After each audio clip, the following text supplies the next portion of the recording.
Pansus Haji DPR hanya punya waktu kurang lebih 2 bulan. Mampukah Pansus mengungkap permasalahan yang terjadi di penyelenggaraan haji tahun ini? Kita bahas bersama anggota Komisi 8 DPR RI, John Kennedy Aziz. Selamat malam, Pak John. Selamat malam Priska, apa kabar? Assalamualaikum warahmatullahi wabarakatuh. Waalaikumsalam warahmatullahi wabarakatuh. Kabar baik. Pak John Kennedy, kalau saat ini kan posisinya DPR masih reses. Lalu untuk rapat Pansus Haji akan dimulainya kapan? Bismillahirrahmanirrahim, insya Allah kita akan mulai hari Rabu depan, kita Pansus mulai rapat ya. Di samping itu kami Pansus hak angket pengawasan haji juga sudah mendapat izin dari pimpinan DPR pada waktu masa reses ini melakukan sidang-sidang. Jadi insya Allah Pansus ini bisa selesai masa akhir jabatan 2024-2029. Ya, kalau tadi dikatakan bahwa ini akan selesai, sisa waktunya tapi kan 2 bulan. Apa yang akan dilakukan agar efektif betul-betul kerja Pansus ini? Ya, kami mempergunakan waktu yang sampai akhir September ini dengan seefisien mungkin, dengan sebaik mungkin. Tentu saja nanti kita pada hari Rabu itu akan membuat agenda-agenda tentang kegiatan-kegiatan Pansus. Ya, tentu saja kita betul-betul selektif dalam melaksanakan waktu yang singkat-singkat ini, tetapi juga saya pikir tidak juga terbatas dengan masa akhir September ini. Kalau memang belum selesai kan bisa diteruskan oleh kawan-kawan yang lain, bagi artinya anggota DPR yang tidak lagi bertugas di masa 2024-2029. Nah, mulai kerjanya itu dari mana penelusurannya? Apakah seperti yang disebut-sebut soal kuota haji khusus yang jadi permasalahan, Pak? Ya, tentang mulainya itu sesuai dengan kesepakatan kita nanti. Tetapi memang agendanya itu salah satunya tentu saja berkaitan dengan pembagian kuota haji antara haji reguler dengan haji khusus. Sebenarnya Pansus ini tidak itu saja. Ya, banyak hal-hal lain seperti yang dikatakan tadi, mulai dari perekrutan jemaah haji, mulai pemberangkatan jemaah haji, kepulangan jemaah haji, dan juga sampai dengan masalah pemondokan haji, catering, tenda di Arafah, tenda di Mina, dan lain-lain. Nah, mengenai yang lain-lain, kecuali mengenai masalah pembagian kuota haji, itu kan suatu permasalahan yang berlangsung terus-menerus secara masif, ya, yang memang diperlukan suatu regulasi atau suatu kebijakan, suatu hasil penelitian kenapa hal-hal tersebut masih terulang dalam tahun ke tahunnya gitu loh. Iya, tapi kalau berdasarkan catatan DPR seperti yang Bapak katakan tadi benar bahwa setiap tahun yang jadi masalah selalu di puncak haji karena memang semuanya ada di sana, di Mina, di Arafah, terlihat misalnya tenda over kapasitas, lalu juga catering, hotel dan sebagainya untuk di selain Mina, misalnya di Mekah atau Madinah. Nah, ini sebenarnya apa catatan sebelumnya dan apa yang kira-kira tidak diperbaiki dalam penyelenggaraan haji terakhir ini, Pak? Justru itu kami setiap kebetulan saya 3 tahun 4 tahun terakhir ini selalu ikut panja haji. Selalu kita sampaikan, selalu kita ingatkan kepada pemerintah bahwa masalahnya itu kayak itu terus loh. Kadang-kadang kita bosan juga untuk menyampaikannya. Iya. Kenapa negara lain tidak terjadi masalahnya? Kenapa di kita saja yang terjadi masalah itu? Toh negara yang mengirim jemaah haji ke Tanah Suci itu bukan hanya Indonesia.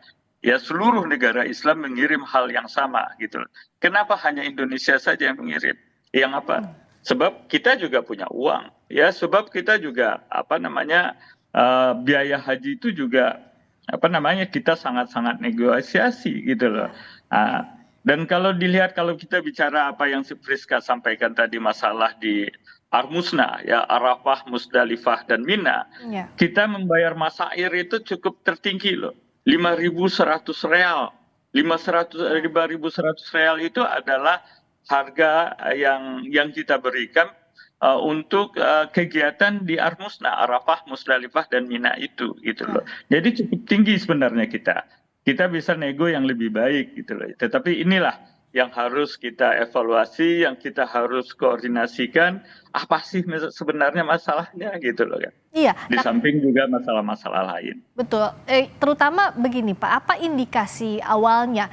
Karena kalau bicara soal kuota misalnya, kan selalu ada tambahan kuota. Setelah pandemi ada kuota tambahan untuk jamaah haji, kita sudah tahu itu. Tahun ini juga ada tambah 20.000, tapi di sisi lain juga masih ada masalah seperti ini, seperti yang Pak John Kennedy tadi sampaikan. Indikasi awal temuannya itu dari mana? Apakah betul ada dugaan suap di balik ini, jual beli kuota haji reguler menjadi kuota haji plus? Saya tidak berbicara ke situ, tetapi mengenai kuota haji ini, ya saya yang disampaikan, yang Friska sampaikan tadi, kuota katakanlah itu di pertamanya memang dianggap sebagai kuota tambahan 20.000 itu. Tapi ingat loh, kuota tambahan yang dikatakan tambahan itu kita sudah tahu itu jauh sebelum panja haji dibentuk. Sekitar pertengahan Oktober kita sudah tahu itu bahwa ada kuota tambahan Pak Presiden karena keprihatinannya antrian yang begitu banyak, 5.250 juta penduduk Indonesia yang antri, 5.250.000 penduduk Indonesia yang antri antara 9 tahun sampai 48 tahun. Nah, alhamdulillah berkat perjuangan Bapak Presiden kita dapat katakanlah sebut tanda kutip 20.000 kuota tambahan. Nah, kemudian di dalam rapat kita dengan menteri, kita tidak lagi menyebut bahwa 20.000 itu kuota tambahan. Sebab di dalam keputusan raker kita, rapat kerja kita, itu disebut saja kuota haji Indonesia tahun 2024 adalah sebanyak 241.000. Jadi sudah ada lagi kuota tambahan. Ya, ini terbukti di dalam keputusan terakhir kita tanggal 27 November tahun 2023 itu hanya menyebutkan di dalam poin satunya kuota haji Indonesia adalah sejumlah 241.000. Jadi kadang-kadang saya juga menjadi berpikir aneh gitu, kuota tambahan mana lagi? Kita nggak ada tambahan. Ya, yang kita sebutkan adalah di dalam itu memang kita gabungin semua kota itu di dalam raker kita. Tidak ada kita membahas bahwa kota kita adalah itu. Nah, seharusnya kalau memang pemerintah pada waktu menyampaikan yang hasil lobbynya lah, yang apalah, seharusnya dicantumkan. Toh kuota haji itu sudah kita ketahui jauh sebelum harinya kok. Bukan dari itu pada waktu pembahasan kenapa tidak disampaikan bahwa kota itu adalah ini, kota itu adalah ono. Tidak ada. Bahkan dalam keputusan terakhir kita seperti yang saya sampaikan tadi, kuota haji Indonesia 241.000. Tok itu aja. Iya, karena dengan sisi pembagian sebesar 8% itu.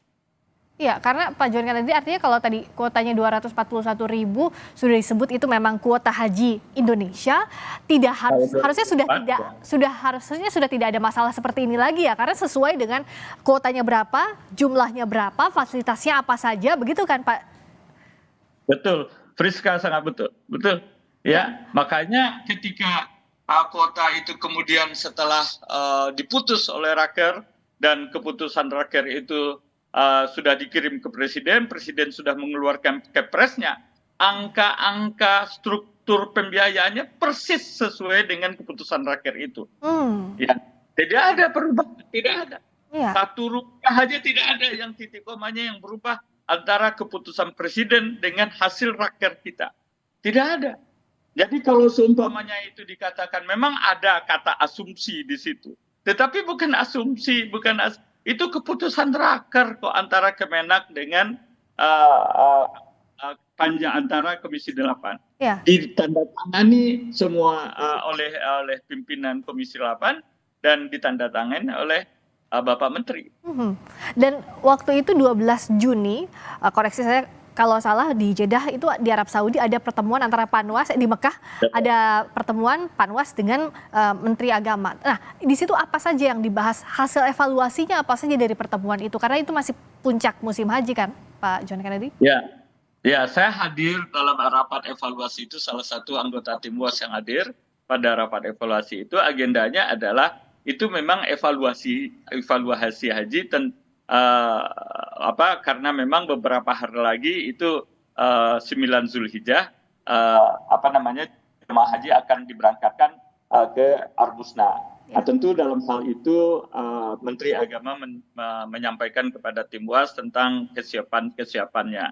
Nah, salah satu yang dilaporkan kepada kami pada waktu itu tim WAS itu kan terdiri antar komisi, dari komisi 1 sampai komisi 9 semuanya ada, tergantung daripada, karena yang terlibat, kementerian lembaga yang terlibat di dalam pelaksanaan ibadah haji ini kan adalah terdiri dari beberapa kementerian lembaga, sehingga terjadi juga lintas komisi kita membahas. Nah, pada waktu itu ya kita tanggapi pertama tentang kuota haji gitu kan ya, yang kedua tentang perekrutan kesehatan, tentang mobilisasi jamaah ke Arafah gitu kan ya, segala sesuatu tentang kesiapan daripada Kementerian Agama dalam ini Dirjen PHU di dalam melaksanakan ibadah haji. Nah, dari hasil evaluasi itu seperti yang tadi Pak John Kennedy, apa yang bisa diambil hasil evaluasi tim WAS untuk nanti dimulai pansus haji ini? Ya, evaluasi yang saya maksud itu adalah sebenarnya koordinasi, ya, rapat koordinasi antara tim WAS Haji dengan Kementerian Agama. Tentu saja kita mengingatkan kepada Kementerian Agama tentang hal-hal apa saja yang mungkin terjadi pada waktu hari H haji itu, gitu ya. Kita nggak mau lagi terjadi seperti permasalahan tragedi Musdalifah. Ya, karena pada waktu 2023 ada terjadi tragedi Musdalifah, jemaah haji kita terlantar sampai jam 2:30 siang, 2:30 sore dalam kondisi cuaca 48 derajat Celcius panasnya, tanpa atap, tanpa makan, tanpa air minum. Kita tidak mau terjadi hal yang seperti itu lagi. Terus yang kedua, kita mengingatkan kepada pemerintah ya, di tenda di Arafah, di Mina, bagaimana kondisi tendanya, AC-nya, MCK-nya, semuanya kita ingatkan gitu kan ya, karena memang di sana puncaknya haji. Hal-hal yang pokoknya hal-hal yang berkaitan dengan pelaksanaan ibadah haji itu kita ingatkan kepada pemerintah. Ya, sebenarnya bagaimana pemerintah memberikan lagi kepercayaan publik soal fasilitas haji reguler? Karena menunggunya lama, tapi kalau fasilitasnya tidak seperti yang diharapkan, berapapun jumlahnya, itu kan akan jadi mengurangi kesakralan beribadah haji yang wajib notabene bagi yang mampu. Nah ini kalau evaluasi tiap tahun terjadi, apa yang sebenarnya nanti akan dibawa oleh pansus realnya agar pengawasan di musim haji berikutnya bisa lebih baik, Pak? Ya, seperti yang Friska sampaikan, itulah yang kami kritisi kepada pemerintah. Apa landasan hukum pertama ya, dibagi duanya dianggap sebagai kuota tambahan itu. Ya, sedangkan terakhir sudah memutuskan bahwa kuota haji adalah sebanyak 241.000. Kita tidak mempermasalahkan kuota standar dengan kuota tambahan, kan sebab kita sudah gabungkan semua kuota itu di dalam rapat panja BPIH itu kan ya. Pertama itu. Terus yang kedua, ya kita mengingatkan kepada pemerintah karena memang ya kasihan, karena kami yakin saya yakin bahwa perjuangan Bapak Presiden dalam mendapatkan kuota tambahan 20.000 itu adalah untuk mengurangi ya antrian jemaah haji yang luar biasa. Seperti yang saya katakan tadi, ada sekitar 5.250.000 calon jemaah haji yang masih antri. Kisaran tahunnya adalah antara 9 tahun sampai 48 tahun gitu kan ya. Itu yang kita ini. Ya, sebanyak 10.000 itu Friska, menurut hemat saya itu bisa sekitar 25 sampai 26 kloter penerbangan itu. Ya. Ya 10.000 itu sungguh sangat-sangat berarti ya, 9 ribuan lah katakan gitu kan ya. Sangat-sangat berarti buat calon jemaah haji reguler. Dan saya juga bertanya apa urgensinya untuk diberikan kepada jemaah haji plus gitu kan ya. Itulah yang saya sampaikan gitu, karena Ya antrian jemaah haji, katakanlah jemaah haji plus memang sudah antri Ya, juga sampai 7 tahun sampai 8 tahun. Ya dibandingkan 48 tahun belum ada artinya apa-apa juga mhm, antrian itu gitu kan ya, ya. Jemaah haji reguler antrinya 48 tahun. Nah, oke, itulah ya baik, mudah-mudahan ya tujuan kita pansus ini adalah perbaikan ya, pemberangkatan jemaah haji di tahun-tahun yang akan datang. oke, Kita ingin ya jemaah haji semakin lama antriannya semakin sedikit ya, betul, nyaman, aman di dalam melaksanakan ibadah haji ya, tidak tendanya tidak lagi berdesak-desakan ya. ya, merasa khusyuk lah untuk melaksanakan ibadah haji itu. Ya, dan tujuannya tentu harus ada perbaikan itu wajib. Nah, tapi nanti saat Ya, pansus berjalan, siapa saja yang prioritas akan dipanggil oleh pansus dalam waktu kurang dari 2 bulan ini, termasuk ujungnya nanti perbaikan ini apa? Karena kan kita tahu selain pansus yang masa jabatannya sedikit lagi, Menak pun juga akan berakhir sebentar lagi jabatannya. seluruh kementerian lembaga yang terkait dengan pemberangkatan ibadah haji kita panggil. Ya tentu saja Kementerian Agama, ya BPKH, Kementerian Kementerian Perhubungan yaitu Dirjen Perhubungan Laut, Dirjen Perhubungan Darat, Imigrasi. Ya karena kita tahu juga pada tahun 2024 ini banyak jamaah haji yang katakanlah tanda kutip ilegal gitu kan ya, Hmm, yang memakai ya visa ziarah bahkan visa umroh ya untuk melaksanakan ibadah haji gitu kan ya. ya, Ya kita di tahun-tahun ke depan ya kita nggak mau lagi hal itu terjadi, kasihan ya, ya jamaah orang-orang kita ya, untuk jamaah haji untuk bisa berhaji turun di Riyadh atau turun di Yaman kemudian diselundupkan ke Mekah, ya, di Mekah pun tertangkap ya, ya risiko yang paling terkecil adalah deportasi. Ada bahkan yang misalnya yang ya katakan saya memang tidak sempat melihat, katanya ada yang ditahan di dalam suatu tempat gitu ya. ya, menjadi kita. Nah ini kan menjadi permasalahan juga nanti yang kita bahas di dalam pansus ini. Ya, ini yang harus dituntaskan dalam waktu yang singkat, tapi tolong diusahakan sebaik mungkin Pak John Kennedy agar tidak terulang lagi di musim haji berikutnya, tidak ada lagi kejadian fasilitas kurang, fasilitas tidak layak dan sebagainya untuk jamaah haji kita. Terima kasih sekali lagi anggota Komisi 8 DPR RI, John Kennedy Aziz. Terima kasih, Pak.